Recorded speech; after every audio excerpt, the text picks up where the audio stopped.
بسم اللہ الرحمن الرحیم۔ السلام علیکم میرے عزیز بہنوں اور بھائیوں۔ تو آج کا جو ہمارا وظیفہ ہے وہ وظیفہ اس موضوع پر ہے کہ آپ بہت پریشان ہیں، آپ اتنے وظیفے کر رہی ہیں کہ ہمارا بچہ ذہین ہو جائے، آپ کا نالائق بچہ بھی لائق فائق بن جائے، اور آپ بہت پریشان ہیں، آپ قرآنی عمل وظیفے کر رہی ہیں تو پھر بھی اس پہ اثر نہیں کرا۔ تو آج میں یہ وظیفہ لے کے آئی ہوں، انشاءاللہ اس سے آپ کا بچہ پڑھائی میں بہت لائق فائق بن جائے گا اور اس کا پڑھائی میں دل لگ جائے گا۔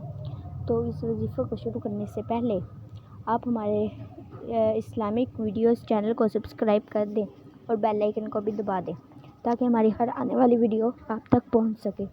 تو اس وظیفے کو شروع کرنے سے پہلے میں آپ کو یہ بتا دوں کہ اس وظیفے کی سب کو اجازت ہے، کوئی بھی یہ وظیفہ کر سکتا ہے۔ سب سے پہلے آپ نے کرنا کیا ہے، فجر کی نماز کے بعد 41 مرتبہ سورۃ فاتحہ اور اول آخر درود شریف 11 بار پڑھ کر قلب اپنے بچے کے قلب پر پھونک ماریں، انشاءاللہ پڑھائی میں دل لگنے لگ جائے گا۔